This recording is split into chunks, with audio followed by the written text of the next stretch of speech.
इन जैसे sweat shop ने 170 million से अधिक लोगों के देश को बचाने में मदद क्यों की? क्योंकि आखिरकार क्या स्वेट शॉप गुलामी का एक आधुनिक रूप नहीं है? स्वेट शॉप शब्द से अक्सर कठोर परिस्थितियों और शोषण की तस्वीरें सामने आती हैं, लेकिन वास्तव में इसकी परिभाषा कुछ हद तक अस्पष्ट हो सकती है। हालांकि यह आम तौर पर उन कार्यस्थलों को संदर्भित करता है जहां कम वेतन और लंबे समय तक काम करने की सुविधा होती है। वास्तविकता यह है कि इन वातावरणों में कई श्रमिक ऐसी स्थितियों को स्वीकार करना चुनते हैं क्योंकि विकासशील अर्थव्यवस्था में वे वास्तव में निर्वाह खेती जैसी चीजों की तुलना में बेहतर अवसर प्रदान करते हैं। इसका मतलब यह है कि जब स्वेट शॉप पर नकेल कसने के लिए अच्छे प्रयास किए जाते हैं तो यह जरूरी नहीं कि गारंटी देता है कि श्रमिक बेहतर नौकरियों या शैक्षिक अवसरों में बदल जाएंगे। इसके बजाय कई लोग खुद को बिना रोजगार के पाते हैं, अक्सर सड़कों पर भीख मांगते हैं या सबसे कमजोर लोगों के बच्चों के साथ वेश्यावृत्ति में भी शामिल होते हैं। और दशकों तक बांग्लादेश में ठीक यही होता रहा।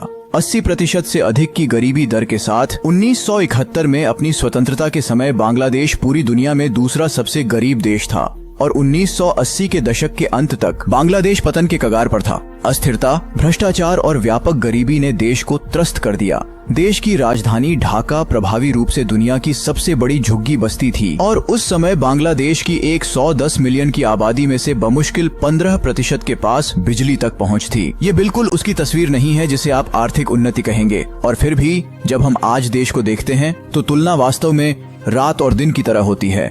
बांग्लादेश दुनिया की सबसे तेजी से बढ़ती अर्थव्यवस्थाओं में से एक है और एक दशक से भी अधिक समय से है। देश अब दक्षिण एशिया में दूसरा सबसे बड़ा विदेशी मुद्रा भंडार रखता है और प्रति व्यक्ति आधार पर बांग्लादेश अब भारत और पाकिस्तान दोनों से अधिक अमीर है। 2022 में सभी 100% घरों को पहली बार बिजली तक पहुंच प्राप्त हुई और एक बार फिर क्षेत्रीय मानकों के अनुसार देश की गरीबी दर 80% से अधिक से गिरकर 13% से कम हो गई है। तो यह आर्थिक चमत्कार कैसे हुआ? इतने कम समय में इतनी बड़ी मात्रा में आर्थिक वृद्धि को संभवतः किस कारण से प्रेरित किया जा सकता है? और इसका उत्तर जितना सरल है उतना ही विवादास्पद भी।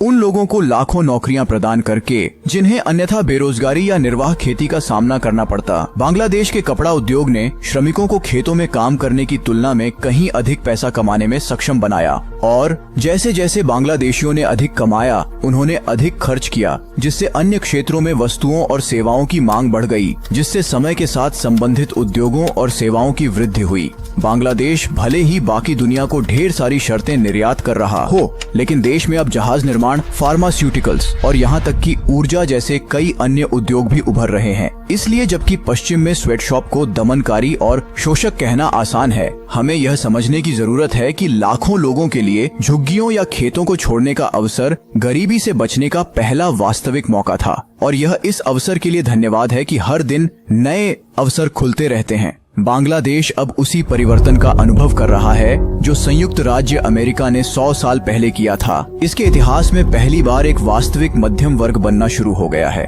और यही कारण है कि अर्थशास्त्री फ्रेडरिक हायेक ने एक बार कहा था, समाज का मुख्य कार्य व्यक्ति को अपनी पसंद बनाने के लिए परिस्थितियां प्रदान करना है और इस प्रक्रिया में बाहरी ताकतों का कोई भी हस्तक्षेप स्वतंत्रता का उल्लंघन है। अब देखिए, क्या स्वेट शॉप आदर्श आर्थिक स्थितियां हैं? क्या वे गरीब देशों के लोगों के लिए सर्वोत्तम संभव आर्थिक परिणाम की आशा कर सकते हैं? बिल्कुल नहीं, लेकिन वे एक सीढ़ी हैं और यदि आप उस कदम को हटा देते हैं तो आपके पास जो बचेगा वह बहुत बुरा हो सकता है। क्या आपके पास कोई कारण है कि आप हमसे उत्तर क्यों चाहते हैं?